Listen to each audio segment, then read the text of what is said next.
Assalamualaikum. Jangan lupa like, comment, and subscribe. Bye.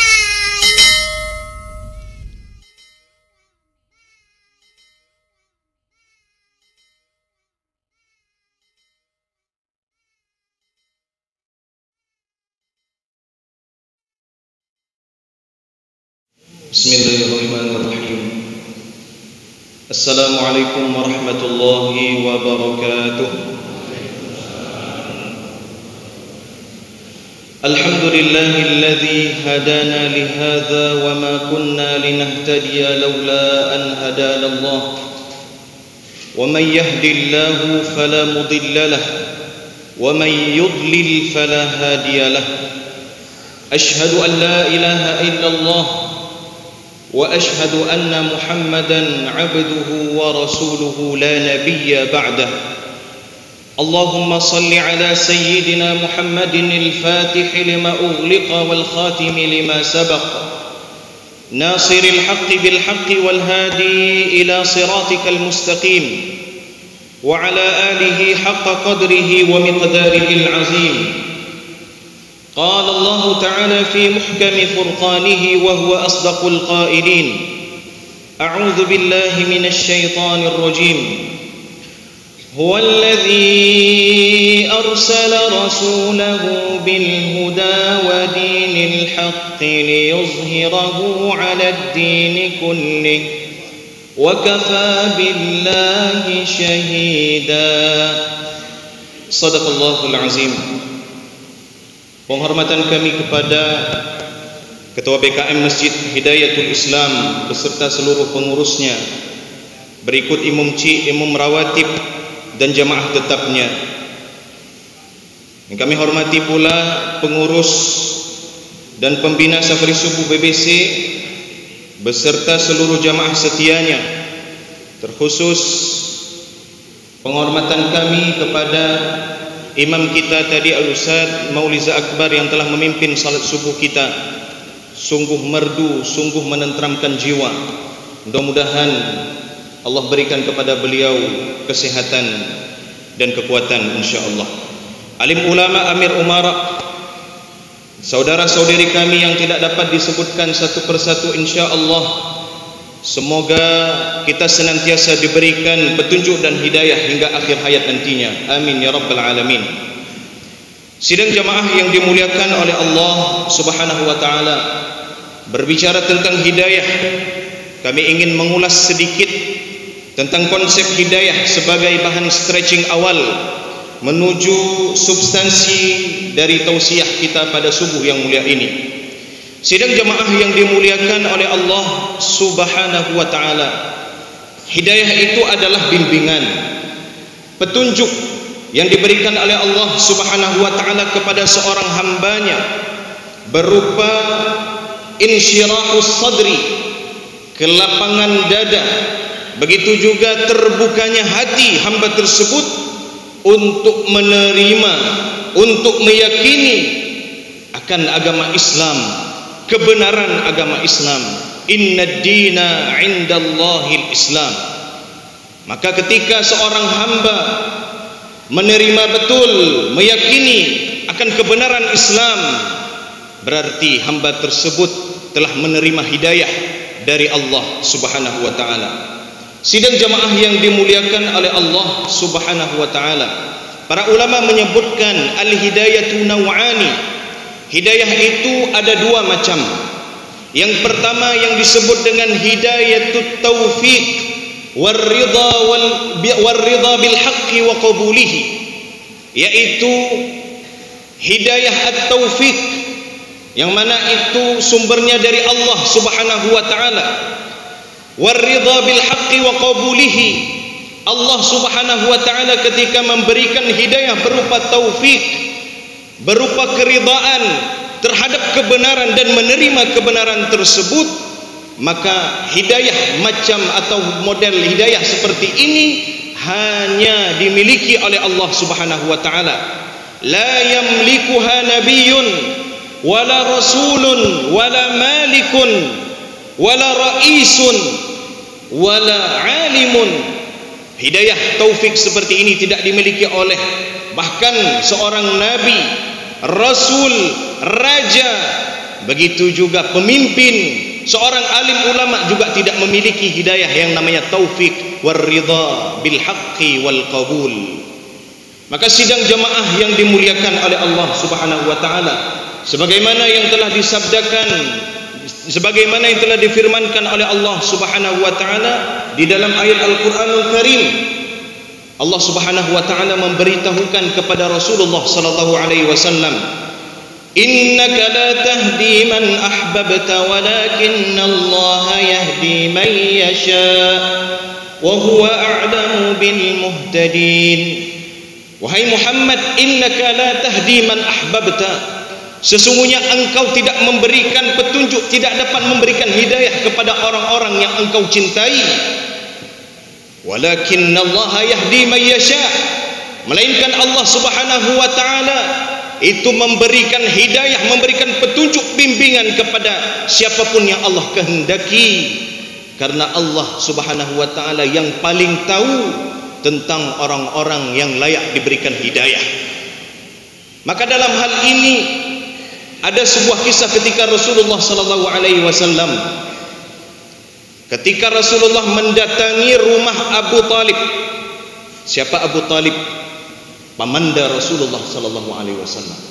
Sepanjang umur Abu Talib pamanda Rasulullah sallallahu alaihi wasallam, terkhususnya ketika Rasulullah sallallahu alaihi wasallam ditinggali oleh ibundanya tercinta pada usia 6 tahun, pada usia 8 tahun ditinggal oleh kakek tercinta Abdul Muttalib, yang pasca wafatnya ibunda sepulang dari kota Yathrib, kota Taibah atau kota Al-Madinatul Munawwarah, di sebuah tempat yang bernama Abwa, ibunda Rasulullah sallallahu alaihi wasallam wafat karena sakit yang dialaminya ketika melakukan perjalanan. Bahkan Rasulullah sallallahu alaihi wasallam yang ditemani oleh Ummul Aiman saat itu sampai menggali kubur ibundanya tersendiri. Rasulullah sallallahu alaihi wasallam sampai menggali kubur ibundanya tercinta pada usia 6 tahun. Anak usia 6 tahun sudah menggali kubur bagi ibunda tercinta. Semata-mata Allah menginginkan agar Rasulullah sallallahu alaihi wasallam itu menjadi sosok yang kuat, sosok yang tegar, sosok yang tangguh, karena akan diberikan amanat yang luar biasa. Khatamul anbiya'i wal mursalin, penutup para nabi sekian para rasul. Selama 23 tahun Rasulullah mengemban amanah itu, maka Rasulullah harus menjadi pribadi yang kuat. Kesidang jemaah yang dimuliakan oleh Allah Subhanahu wa taala, sepulang dari Abwa, sepulang dari kota Makkah Madinah Al-Munawwarah ke kota Makkah Al-Mukarramah, Rasulullah kemudian datang ke rumah kakek tercinta Abdul Muttalib. Ketika ditanya, "Mana ibundamu? Aina ummuk?" Maka Ummul Aiman mengatakan, "Laqad matat." Beliau sudah wafat. Dan seketika Abdul Muttalib menangis, Rasulullah terisak-isak menangis. Lalu Abdul Muttalib mengatakan, "La tabki, innaka ibni." Engkau itu anakku, jangan engkau menangis. Engkau akan kujaga. Namun penjagaan seorang Abdul Muttalib kakek tercinta hanya 2 tahun saja. Mulai saat itu pengasuhan Rasulullah sallallahu alaihi wasallam itu berada di tangan pamanda tercinta sampai beliau wafat. Pamanda tercinta selalu menjadi benteng, selalu menjadi pelindung bagi Rasulullah sallallahu alaihi wasallam.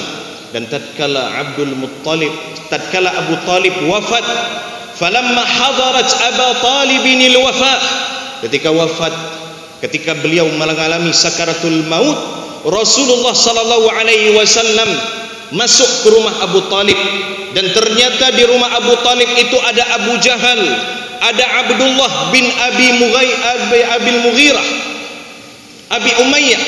Jadi ada Abu Jahal, begitu juga Abdullah bin Abi Umayyah, itu tokoh atau pentolan Quraisy di kala itu. Rasulullah sallallahu alaihi wasallam seketika itu menghadap kepada pamannya. Maka Rasulullah sallallahu alaihi wasallam mengatakan, "Ya ammi, wahai pamanku, qul la ilaha illallah." Katakan la ilaha illallah, uhajju laka indallah. Maka ketika engkau mengucapkan la ilaha illallah, aku akan persaksikan engkau nanti di hadapan Allah Subhanahu wa taala, akan kubela engkau nanti ketika berhadapan dengan Allah. Lalu Abu Jahal dan Abdullah bin Abi Umayyah tersebut membisikkan kepada Abu Talib seraya berkata, "Wahai Abu Talib, apakah hal raghibta an millati Abdul Muttalib? Apakah engkau ini membenci atau engkau berpaling daripada ajaran Abdul Muttalib, ayahanda engkau?" Maka ternyata Rasulullah sallallahu alaihi wasallam juga berkata, "Sungguh aku akan beristighfar, memohon ampunan kepada Allah terhadap engkau wahai pamandaku, malam unha anka, selama aku itu tidak dilarang oleh Allah Subhanahu wa taala untuk memohon ampunan untuk engkau, aku betul-betul akan memohon ampunan kepada engkau, kepada Allah untuk engkau wahai pamanda tercinta." Dan ternyata sebuah ayat suci Al-Quran turun setelahnya, "Ma kana lin nabiyyi wal ladzina amanu ay yastaghfiru lil musyrikin walau kanu uli qurba min ba'di ma tabayyana lahum annahum ashabul jahim." Turunlah sebuah ayat, "Maka lin nabi," tidak patut bagi seorang nabi, yaitu bagi Rasulullah sallallahu alaihi wasallam, "walladzina amanu," dan bagi orang-orang yang beriman, "ay yastaghfiru lil musyrikin," untuk memohon ampunan bagi siapa? Bagi orang-orang yang musyrikin, walau kanu uli qurba, meskipun mereka itu adalah kerabat, meskipun mereka ada orang-orang yang dekat, min ba'di ma tabayyana lahum annahum ashabul jahim, yang mana telah ditetapkan oleh Allah Subhanahu wa taala orang-orang musyrik itu adalah penduduk daripada neraka jahim. Sidang jamaah yang dimuliakan oleh Allah Subhanahu wa taala, itu hidayah taufik. Hidayah taufik la yamlikuha illallah, tidak dimiliki hanya oleh Allah Subhanahu wa taala yang memiliki hidayah taufik itu. Maka yang kedua, setelah hidayah taufik, ada hidayatud dalalati wal irsyadi wad da'wati, yaitu hidayah dalalah wad da'wah wal irsyad, yaitu hidayah di tangan para pendai, di tangan para muballigh, yang mana Allah titipkan hidayah melalui mereka. Allah jadikan mereka itu asbabul hidayah, jadi sebab-sebab akan hidayah saudara-saudaranya yang lain. Sidang jamaah yang dimuliakan oleh Allah Subhanahu wa taala, maka Allah Subhanahu wa taala berfirman, "Wa innaka la tahdi ila siratim mustaqim." Wahai Muhammad, sesungguhnya engkau la tahdi, betul-betul akan memberikan jalan, akan memberikan arahan, petunjuk, ila siratim mustaqim, menuju kepada jalan yang benar. Yang dimaksud di sini adalah hidayatul balaghi wal bayan. Maka hidayah bagi Rasulullah, bagi alim ulama, bagi para pendai, termasuk juga setiap muslimin, kita diminta untuk mendakwahi dakwah amar ma'ruf nahi munkar. Kuntum khaira ummatin ukhrijat linnas, kita ini adalah sebaik-baik umat yang lahir, yang pernah ada. Ta'muruna bil ma'rufi wa tanhauna 'anil munkar. Kita sama-sama saling bahu-membahu untuk mengajak orang, untuk memerintahkan orang untuk melakukan kebaikan demi kebaikan, dan nahi mungkar, dan melarang orang, menghindarkan orang daripada perilaku-perilaku kemungkaran. Maka sidang jamaah yang dimuliakan oleh Allah Subhanahu wa taala, maka hidayatul dalalah wal irsyad wad da'wah ini atau wal bayan ini dimiliki oleh Rasulullah, begitu juga para pengikut-pengikut Rasulullah sallallahu alaihi wasallam. Sebagai contoh, di awal-awal dakwah Rasulullah secara jahriyah, secara terang-terangan, Rasulullah sallallahu alaihi wasallam telah diperintahkan oleh Allah, wa anzir ashiratakal aqrabin. Wahai Muhammad, berikanlah peringatan kepada siapa? Kepada keluarga-keluargamu yang terdekat, kepada kerabat-kerabatmu terlebih dahulu, karena penduduk Makkah Mukarramah itu mayoritasnya memang saudara-saudari Rasulullah sallallahu alaihi wasallam. Mereka adalah al-aqrabun bagi Rasulullah. Ada yang namanya usrah, ada yang namanya ailah, ada yang namanya ashirah. Usrah itu keluarga kecil, suami istri berikut anak. Ailah itu sebuah rumah, ada orang tua, ada beliau, ada nanti cucu daripada kakek atau nenek tersebut, ada paman, ada bibi yang tinggal di rumah, itu kita katakan ailah. Sementara ashirah ini adalah keluarga besar, sampai mungkin ada di daerah yang lain itu saudara kita. Karena kenapa? Dia satu nenek dengan kita. Meskipun dia tinggal di sana, dia disebut juga dengan keluarga kita, yang disebut dengan ashirah namanya. Ashiratakal akrabin, keluarga-keluarga Rasulullah, Bani Adi, Bani Fihir, Bani Muttalib, semua itu adalah saudara-saudara Rasulullah sallallahu alaihi wasallam. Maka sidang jamaah yang dimuliakan oleh Allah, ketika Rasulullah menaiki Bukit Safa, Rasulullah sallallahu alaihi wasallam memproklamirkan kenabiannya, kerasulannya di hadapan saudara-saudaranya yang mereka adalah orang-orang Quraisy. Termasuk di dalamnya itu ada Abu Lahab yang menonton, yang menyaksikan proklamasi dari Rasulullah sallallahu alaihi wasallam terhadap kenabian Rasulullah. Maka apa yang dikatakan oleh Rasulullah sallallahu alaihi wasallam setelah Rasulullah menyampaikan muqaddimah? Rasulullah mengatakan, "Inni Rasulullah ilaikum khassatan." Sesungguhnya diriku ini adalah utusan Allah bagi kalian secara khusus. Aku yang akan mendakwahi Islam kepada kalian. Aku yang akan memperkenalkan Islam kepada kalian. Wa ilan nasi ammatan, dan juga aku adalah Rasulullah, utusan Allah bagi seluruh umat manusia secara umum.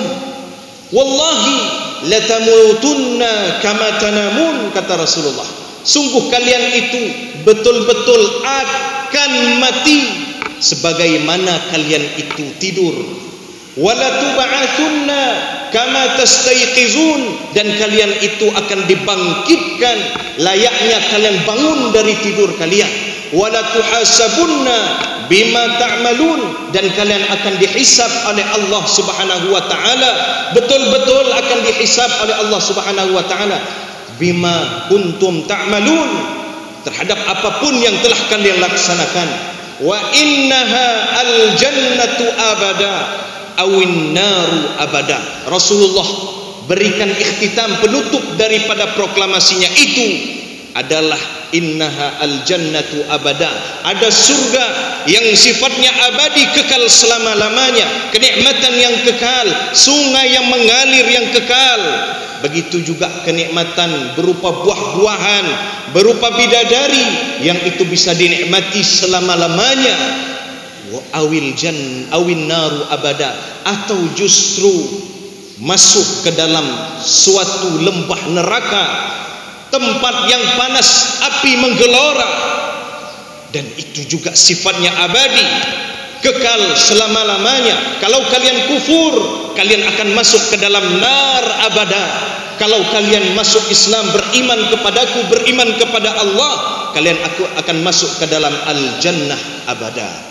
Sidang jamaah yang dimuliakan oleh Allah Subhanahu wa taala, Rasulullah sallallahu alaihi wasallam adalah utusan Allah untuk mendakwahi dengan hidayah al-irsyad, dengan hidayah ad-da'wah, dengan hidayah al-bayan, dengan hidayah ad-dalalah, memberikan petunjuk kepada umatnya bahwasanya ini jalan yang lurus dan ini adalah jalan yang salah. Sidang jamaah yang dimuliakan oleh Allah Subhanahu wa taala, ada sebuah hadis qudsi yang kami temukan ini di dalam Sahih Muslim, Al-Imam Muslim Ibn Al-Hajjaj. Berikut juga diriwayatkan oleh Al-Imam Yahya Ibn Syaraf Ibn Murri An-Nawawi rahimahullahu ta'ala, bahwasanya ada sebuah hadis qudsi yang diriwayatkan dari Abu Dzar Al-Ghifari Jundub bin Junadah radhiyallahu anhu, bahwasanya Rasulullah sallallahu alaihi wasallam bersabda, "Fima yarwihi an rabbih azza wa jalla." Ya Rasulullah riwayatkan langsung kepada Allah Jadi hadis qudsi ini adalah jenis hadis yang lafaznya, redaksinya dari Rasulullah, namun maknanya, pesannya itu dari Allah Subhanahu wa taala. Kalau biasanya hadis-hadis yang kita pernah dengar, yang kita baca, itu puncaknya, muaranya kepada Rasulullah. Kalau hadis qudsi ini kepada Allah Subhanahu wa taala. Apa firman Allah di dalam hadis qudsi ini? Ya ibadi, kata Allah Subhanahu wa taala, inni haramtu zulma ala nafsi, sesungguhnya diriku telah melarang kezaliman kepada zatku sendiri, kata Allah. Wa ja'altuhu bainakum muharrama, dan kemudian aku larang, aku haramkan bagi kalian tindakan zalim itu. Fala tazalamu, maka kalian jangan sesekali-pun kalian menzalimi satu sama lain. Zalim kepada diri sendiri, zalim kepada orang lain. Ada juga zalim yang dilakukan oleh hamba tersebut kepada Allah Subhanahu wa taala. Dikatakan oleh para ulama terkait syarahan hadis yang mulia ini, atau hadis qudsi yang mulia ini, yang dinamakan dengan zalim, zalim yang paling besar itu adalah, atau zalim terbesar yang dilakukan oleh seorang hamba kepada dirinya sendiri adalah al-isyraku billah. Bagaimana maksudnya? Zalim seorang hamba terhadap dirinya sendiri itu yang paling besarnya adalah syirik kepada Allah Subhanahu wa taala. Mungkin sekilas kita mendengar syirik kepada Allah, oh itu adalah kezaliman hamba kepada Allah, karena dia tidak adil kepada Allah, karena dia menduakan Allah, karena dia menjadikan sesuatu apapun andada, yuhibbunahum kahubbillah. Mereka bahkan mencintai orang-orang atau syirikat-syirikat mereka, mencintai sesuatu yang mereka muliakan, yang mereka anggap itu memberikan manfaat, ternyata itu adalah nidda, menjadi syarik, menjadi sekutu bagi Allah Subhanahu wa taala. Semata-mata Allah Subhanahu wa taala itu tidak menginginkan sekutu, tidak mau Allah Subhanahu wa taala ada representasinya di atas muka bumi ini, tidak mau. Maka Allah Subhanahu wa taala menjadikan kezaliman yang paling tertinggi di puncaknya adalah syirik kepada Allah Subhanahu wa taala. Karena ketika ada seorang hamba yang melakukan kesyirikan, maknanya dia telah menjerumuskan dirinya, badannya itu ke dalam jurang neraka, dan dia kekal abadi selama-lamanya. Maka jauhi tindakan syirik itu, sungguh dia akan mengabadikan dirimu di dalam neraka yang abadi kekal lamanya. Sidang jamaah yang dimuliakan oleh Allah Subhanahu wa taala, berikut juga ada zalim-zalim yang kecil yang dilakukan oleh seorang hamba adalah tatkala seorang hamba tersebut mengamalkan dosa-dosa, mengamalkan kemaksiatan-kemaksiatan yang itu juga akan menjadi bara api nanti yang akan membakarnya ketika di dalam neraka. Ada juga zalim kepada orang lain, az-zulmu lil ibad, zalim kepada orang-orang, kepada saudara-saudaranya. Maka seorang tetangga yang zalim kepada tetangganya, ini juga tindakan yang zalim. Allah tidak menginginkan itu. Apalagi kita seperti ini jamaah, berjamaah, kita bersama-sama untuk menuju ke dalam syurga, tetapi di dalam jamaah ini kalau ada yang saling menzalimi, tentu itu Allah Subhanahu wa taala tidak meridainya. Maka pesan pertama dari hadis qudsi ini adalah jauhi tindakan-tindakan yang zalim. Pemimpin yang zalim kepada rakyatnya, mungkin juga rakyatnya yang zalim kepada pemimpinnya. Tidak ia hargai seluruh dedikasi, seluruh pengorbanan yang dilakukan oleh pemimpin, padahal pemimpin itu dia sudah menjalankan program dengan sebaik-baiknya. Tentu ada kekurangan, setidaknya kita lihat yang baik, kemudian nanti kita perbaiki mana yang kurang-kurang. Yang namanya manusia, siapa yang tidak memiliki kekurangan? Maka sidang jamaah yang dimuliakan oleh Allah Subhanahu wa taala, kemudian firman Allah yang kedua di dalam hadis qudsi ini pada potongan hadis yang selanjutnya, ya ibadi kullukum dhallun illa man hadaituhu fastahduni ahdikum. Kata Allah Subhanahu wa taala, semua kalian, setiap kalian wahai hamba-hambaku, dhalun, kalian semuanya itu sesat. Kalian itu tak tentu arah, tak tahu kemana arah kalian berjalan.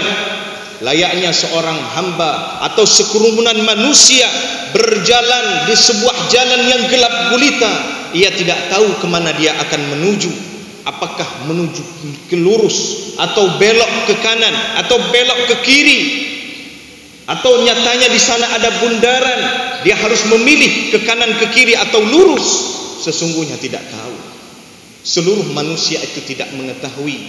Seluruh manusia itu sesat, kata Allah Subhanahu wa taala, illa man hadaituhu, kecuali orang-orang yang telah diberikan penerangan, telah diberikan rambu-rambu, telah diberikan penunjuk-penunjuk arah, sehingga hamba-hamba Allah tersebut dapat berjalan terus menjalani kehidupannya sampai ia mati, sampai ia wafat, sampai nanti dia akan diberikan petunjuk selanjutnya oleh Allah Subhanahu wa taala terhadap atau akibat daripada amal-amalnya yang baik yang telah dilaksanakan selama di dunia, sampai ia masuk ke dalam surganya Allah Subhanahu wa taala. Namun ma'asyiral muslimin rahimakumullah, oleh karena kita ini kullukum dhalun, semua kita ini sesat kecuali yang Allah berikan penerangan, berikan petunjuk, Allah tanamkan cahaya. Fastahduni ahdikum, kata Allah Subhanahu wa taala, minta hidayah itu kepada Allah Subhanahu wa taala, ahdikum, maka Allah akan memberikan hidayah kepada engkau. Jadi hidayah ini harus kita jemput, hidayah harus kita cari, harus kita minta kepada Allah Subhanahu wa taala. Bukan nyatanya ketika ada seseorang yang tidak, ketika kita ajak, ayo kita salat, ayo kita melakukan puasa, ayo kita berzakat, saya belum melaksanakannya karena kenapa? Saya belum sampai hidayah. Petunjuk itu belum ada cahaya di dalam hati saya, belum ada tergerak. Maka sidang jamaah yang dimuliakan oleh Allah Subhanahu wa taala, orang tersebut dia harus menggerakkan dirinya, dia harus membangkitkan jiwanya.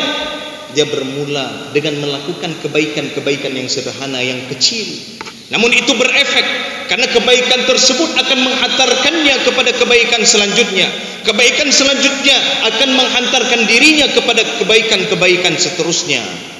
Maka sidang jamaah yang dimuliakan oleh Allah Subhanahu wa taala, hidayah, istahduni ahdikum, minta kepada Allah Subhanahu wa taala, maka Allah Subhanahu wa taala akan memberikan hidayah. Maka sidang jamaah yang dimuliakan oleh Allah Subhanahu wa taala, di antara cara-cara kita memperoleh hidayah Allah Subhanahu wa taala, kita menggapai hidayah Allah Subhanahu wa taala, petunjuk dari Allah Subhanahu wa taala, itu telah diberikan gambarannya, diberikan arahannya oleh Allah Subhanahu wa taala di dalam ayat-ayat Al-Qur'anul Karim.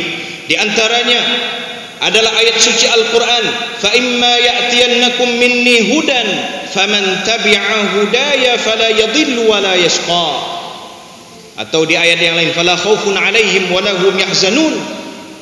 Maknanya apa? Berpegang teguhlah dengan agama Allah Subhanahu wa taala, karena barang siapa ya'tiyannakum minni huda faman tabi'a hudaya fala yadhillu wa la yashqa. Barang siapa yang diberikan hidayah, petunjuk oleh Allah Subhanahu wa taala, dia tidak akan sesat, tidak akan mengalami kekurangan, dia tidak akan sengsara selama di dunia dan di akhirat. Kemudian yang kedua adalah dekat dengan Al-Qur'anul Karim. Maka asbab hidayah, ketika Allah Subhanahu wa taala menginginkan hidayah kepada hambanya, maka Allah berikan sebuah pedoman. Apa itu? Adalah Al-Qur'anul Karim. Inna hadzal Qur'ana yahdi lillati hiya aqwam wa yubashshirul mu'minina alladhina ya'maluna as-salihati anna lahum ajran kabira. Maka orang-orang yang nantinya membaca ayat suci Al-Qur'an, yang mempelajari Al-Qur'an, mempedomani Al-Qur'anul Karim, maka sesungguhnya Al-Qur'anul Karim yahdi lillati hiya aqwam, dia akan menunjukkan jalan yang paling lurus, jalan yang paling tegak. Dan Al-Qur'anul Karim itu sebagai basyir, sebagai mubasyir, memberi kabar gembira bagi orang-orang mukminin yang mengamalkan amalan-amalan yang saleh. Bagi mereka adalah pahala yang berlimpah ruah, pahala yang besar. Kemudian syarat atau ketentuan memperoleh hidayah selanjutnya adalah huwallazi arsala rasulahu bil huda wa dinil haq liyuzhirahu 'ala ad-dini kullihi wa kafa billahi syahida. Menaati Rasulullah, cinta kepada Rasulullah, dan berpegang teguh dengan sunnah Rasulullah sallallahu alaihi wasallam, maka Rasulullah akan liyuzhirahu 'ala ad-dini kullihi, akan memberikan tuntunan terhadap agama secara menyeluruh. Kemudian tahapan selanjutnya agar kita mendapat atau senantiasa memperoleh hidayah dari Allah Subhanahu wa taala adalah beriman dengan takdir ketetapan Allah Subhanahu wa taala. Ma asaba min musibatin illa biidznillah. Tidak ada satu musibah yang menimpa suatu kaum, suatu daerah, suatu wilayah illa biidznillah, melainkan itu karena izin, ketentuan atau keinginan dari Allah. Wa may yu'min billahi yahdi qalbah. Barang siapa yang mengimani Allah, mengimani takdir Allah Subhanahu wa taala, yahdi qalbah, Allah akan berikan petunjuk, cahaya, penerangan di dalam hatinya. Wallahu bikulli syai'in alim. Kemudian tahapan selanjutnya adalah faman yuridillahu yahdi faman yuridillahu ayyahdiyahu yashrah sadrahu lil Islam.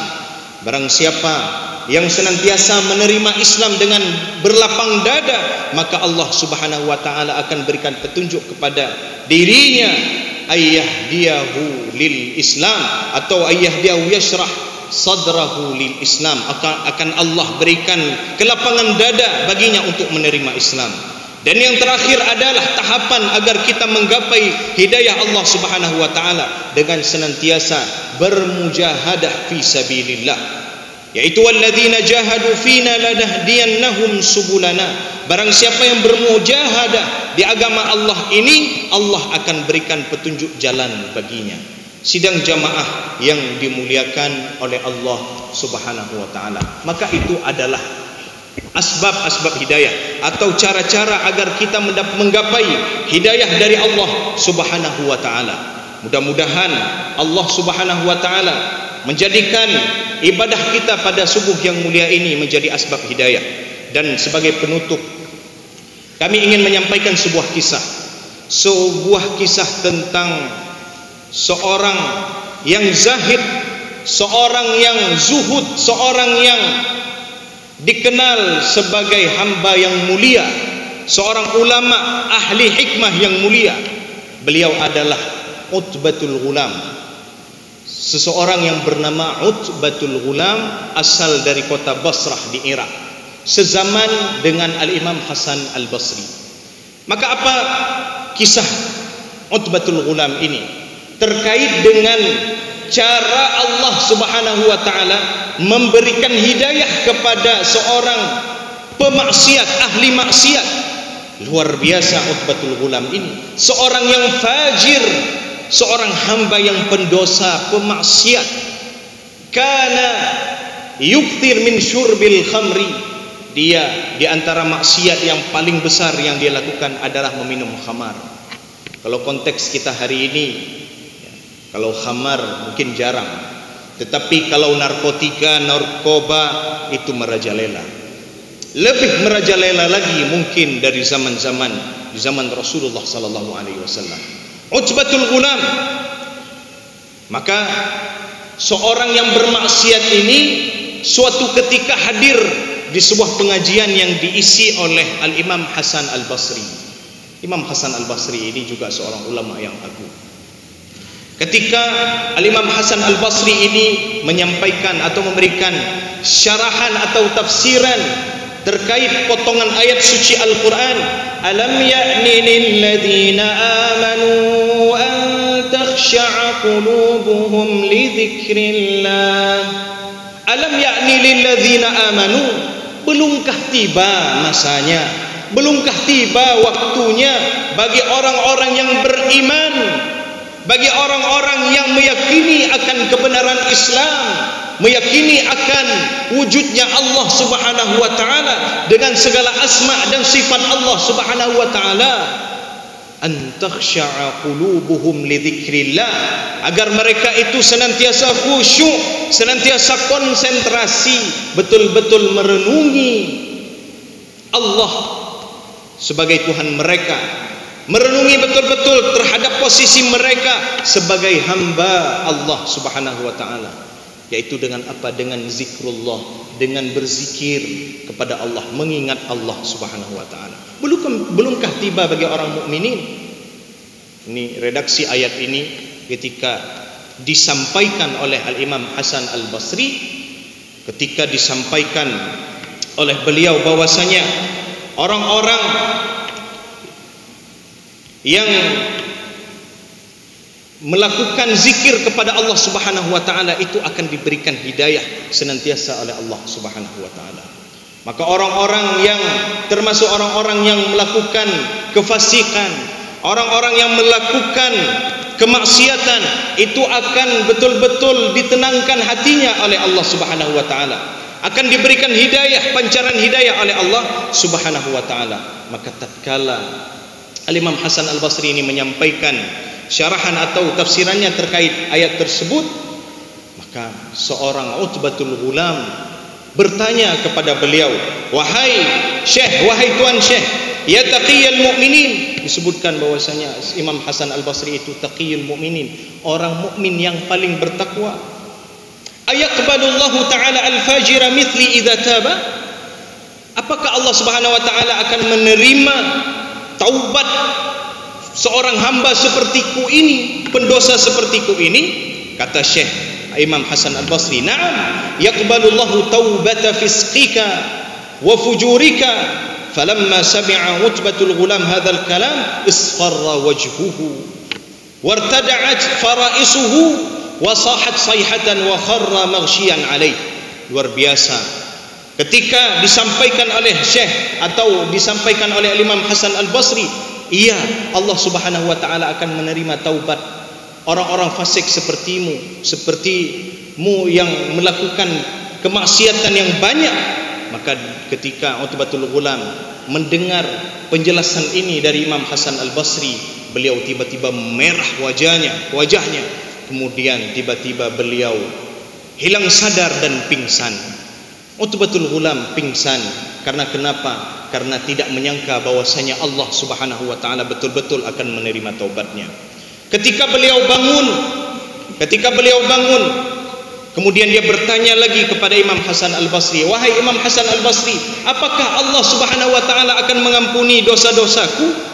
Maka dikatakan oleh Imam Hasan Al-Basri, ada beberapa bait syair, ayya syaban li rabbil 'arsy 'asi atadri ma jazaa'u dzawil ma'asi sa'irun lil 'usati laha zafirun wa ghaizu yawmin wa yu'khadhu bin nawasi. Maka wahai orang-orang yang pemuda atau orang-orang yang melakukan asi, kemaksiatan kepada Rabbil Arsy, kepada Allah Subhanahu wa taala, tahukah kamu balasan orang-orang yang melakukan maksiat? Maka dikatakan di dalam bait syair itu, sa'irun lil 'usati, adalah neraka sa'ir yang berkekalan abadi selama-lamanya. Maka itu adalah ganjaran, balasan bagi orang-orang yang bermaksiat.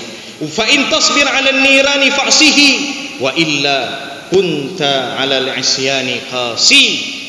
Kata Imam Hasan Al-Basri menyampaikan bahwasanya kalau engkau itu mau bersabar atau senantiasa mau menahan azab daripada neraka itu, fa'sihi, maka lanjutkan maksiatmu. Wa illa kunta 'anil 'isyani qasi. Kalau engkau tidak sanggup merasakan azab dari neraka tersebut, maka engkau jauhilah kemaksiatan. Maka ketika itu Imam atau Utbah Al-Ghulam ini kembali lagi pingsan dan tidak sadar diri. Kemudian waktu ia bangun, ia juga lagi-lagi bertanya, ya Syekh, hal yaqbalu taubatal 'abdil jafi illa ar-rabb al-mu'afi?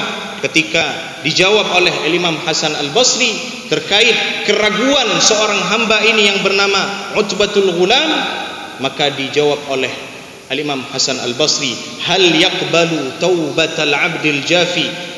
Apakah ada yang mengampuni, yang menerima seorang hamba yang jafi, yang hina dina ketika ia bertaubat, kecuali Allah Subhanahu wa taala yang muafi, yang betul-betul memberikan maaf. Maka sidang jamaah yang dimuliakan oleh Allah Subhanahu wa taala, maka alhamdulillah setelah itu Utbah Al-Ghulam akhirnya bertaubat, betul-betul bertaubat kepada Allah Subhanahu wa taala dan meminta, ada 3 doa yang diminta oleh Utbatul Ghulam kepada Allah Subhanahu wa taala. Yang pertama, agar Allah Subhanahu wa taala, kalau Allah Subhanahu wa taala mengampuni taubat atau mengampuni dosa-dosa Utbatul Ghulam, fa akrimni bil fahmi wal hifzi hatta ahfaza kullama sami'tu minal ilmi wal Quran.